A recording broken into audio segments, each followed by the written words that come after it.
Apa yang mereka ajarkan di dalam seluruh pengajaran mereka secara dogmatis dan secara doktrinal itu semuanya berbeda, bahkan ada hal yang bertentangan dengan iman kekristenan sendiri.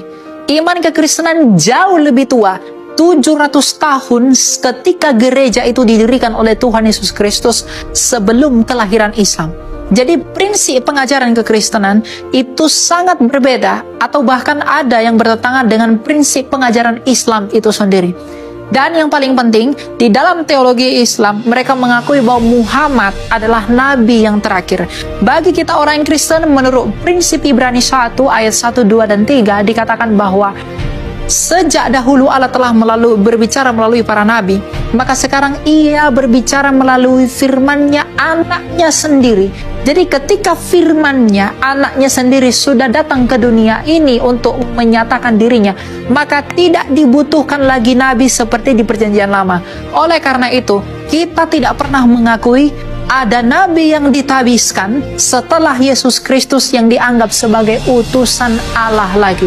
Memang di dalam perjanjian baru ada yang disebut dengan nabi, tapi nabi di sana itu bukanlah nabi seperti di perjanjian lama, hanya menjalankan fungsi kenabian. Jadi karena teman-teman Islam mengatakan bahwa mereka mengimani Muhammad sebagai nabi terakhir, kita jelas menolak itu, karena setelah Yesus Kristus tidak mungkin ada lagi nabi yang diutus oleh Allah, karena Yesus Kristus adalah puncak dari pewahyuan Allah itu menurut prinsip surat Ibrani. Buka Al-Baqarah ayat 151, paling kanan sebelah bawah. Kama arsalna fikum rasulan minkum. Kami kabulkan nih, kami utus seorang rasul dari kalangan kalian.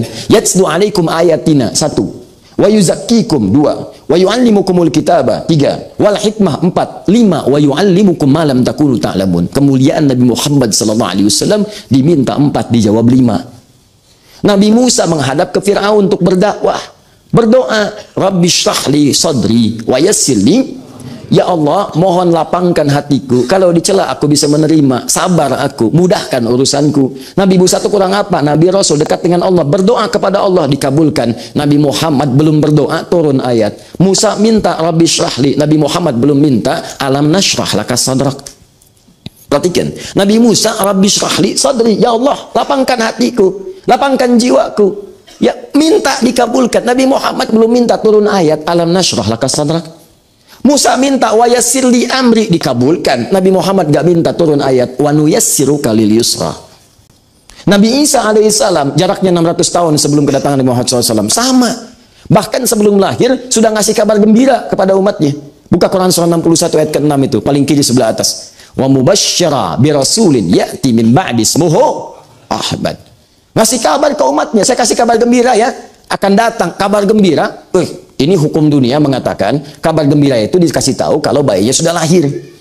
Ini bayinya belum lahir, 600 tahun sebelumnya udah ngasih kabar gembira. Ginilah, antum misalnya, maaf ya, siapa nama? Akbar, Masya Allah. Akbar apa? Saya panggil Muhammad Akbar Firdaus, pakai awalan ya, jangan tunggal. Akbar Muhammad Akbar Firdaus. Saya panggil tiga-tiganya bagus lah. Saya panggil Muhammad misalnya ya. Firdaus, Akbar Firdaus. Saya panggil Firdaus sajalah. Firdaus, Masya Allah, ngasih kabar ke temannya. Siapa namanya? Fajri, Masya Allah. Fajri, Alhamdulillah, saya punya anak. Siapa namanya? Muhammad. Gimana anaknya? Nanti setelah menikah. Kira-kira gimana respon antum?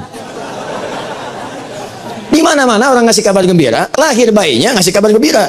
Ini saking mulia Nabi Muhammad SAW, saking mulianya belum lahir sudah ngasih kabar gembira. Saking senangnya dengan kedatangan Nabi Muhammad SAW. Padahal 600 tahun sebelum datang. Saking bahagianya Nabi Isa mengatakan pada umatnya, Nabi Isa, Mesias, Yesus mengatakan pada umatnya, akan datang Rasul setelah aku. Aku Nabi, aku Rasul, tapi setelah aku akan datang Rasul yang sangat mulia.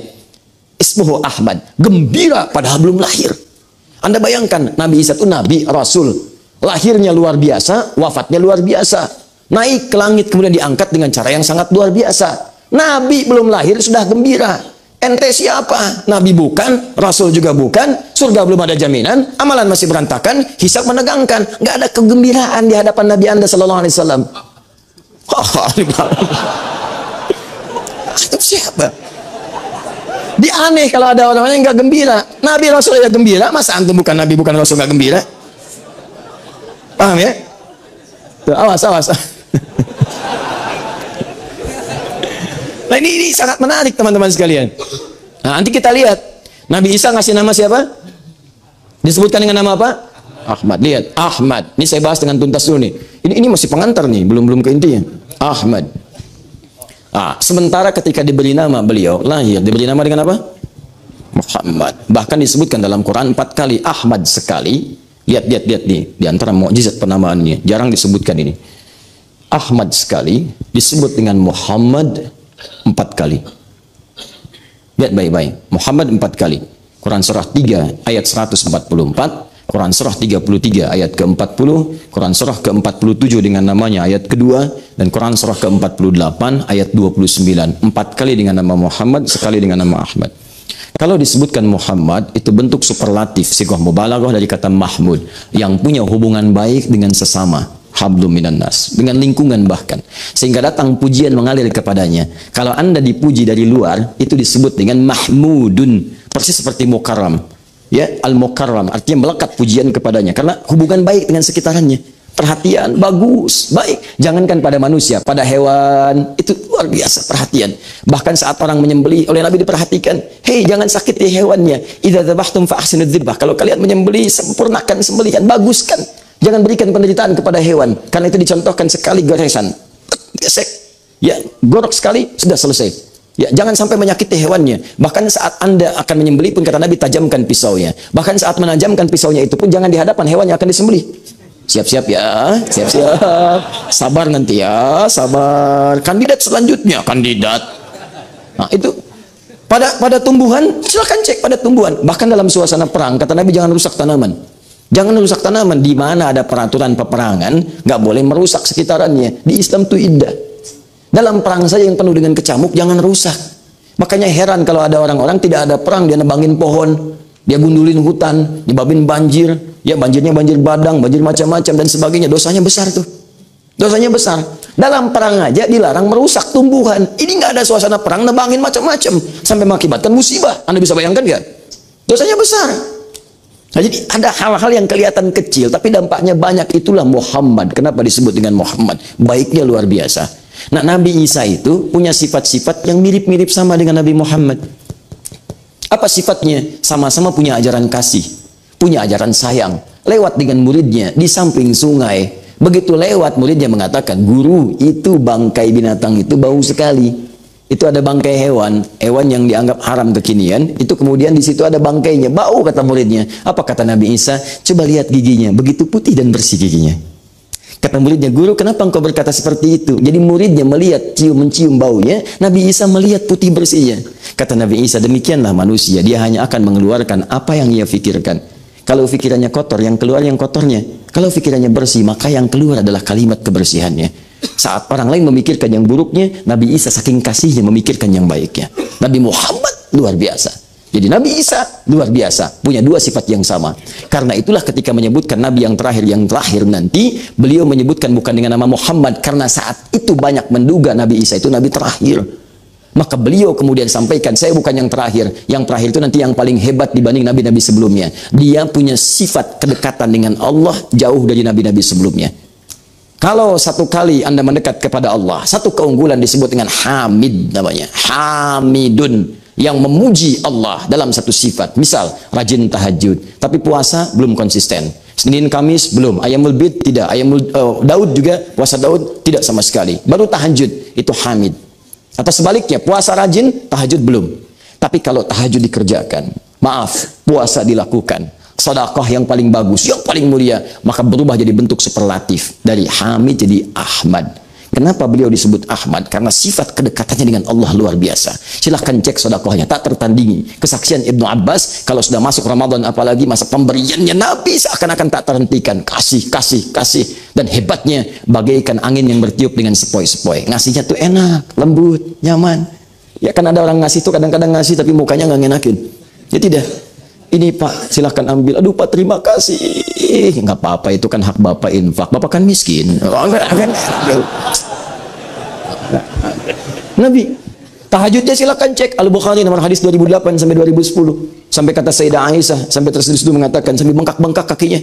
Padahal beliau madmun bil jannah, dijamin surga, ma'sum minal maksiyah, dijaga dari maksiat. Ditanya kenapa mesti begini? Apa jawabnya? Santai aja. Afala akunu 'abdan syakura?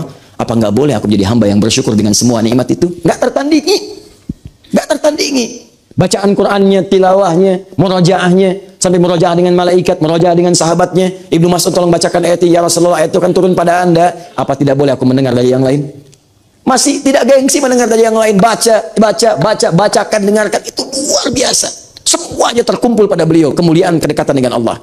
Makanya disebut orang paling takwa yang pernah hadir di bumi. Karena dekatnya dengan Allah, maka dinamai dengan Ahmad. Ingat, semua nama yang melekat pada Nabi Muhammad mulia, bentuknya sifat, bukan zat. Kalau zat itu untuk membedakan satu dengan yang lainnya. Fajri, oh, yang nengok Fajri, bukan Muhammad Akbar. Untuk membedakan, ketika saya panggil si A, yang nengok si A, bukan yang lain. Itu zat namanya. Yang kedua sifat. Sifat itu melekat kepada zat dengan keunggulan yang melekat di dalamnya. Jujur sifat, sabar sifat, baik sifat. Nama Nabi Muhammad dengan izin Allah yang melekat kepadanya semuanya sifat, bukan zat. Kenapa? Untuk menunjukkan keabadian, kemuliaan sifatnya sehingga bisa diteladani dalam setiap waktu. Sifat yang terus berjenjang diteladani setiap waktu disebut dengan uswah namanya. Maka turun Quran surah ke-33 ayat 21. Laqad kana lakum fi Rasulillahi uswatun hasanah. Ini dari segi penamaannya. Lahirlah sosok disebut dengan Muhammad, disebut dengan Ahmad. Saya tidak akan bercerita sampai kedalamannya, terlampau panjang kalau kita bahas. Singkatnya, sosok ini jadi inspirasi dari semua tahapan kehidupannya. Dari kecil jadi teladan, saat pemuda jadi Al-Amin, saat jadi Nabi semua terkumpul kemuliaan pada beliau. Sampai sebagai seorang ayah teladan, sebagai seorang suami teladan, seorang kakek teladan, seorang pemimpin teladan, seorang yang pernah berbisnis teladan, seorang yang pernah berdagang teladan. Semua aspek kehidupan terkumpul miniaturnya kepada kehidupan beliau. Dan hebatnya, semua yang bergabung dengan beliau, belajar dari beliau, juga jadi teladan dalam kehidupannya.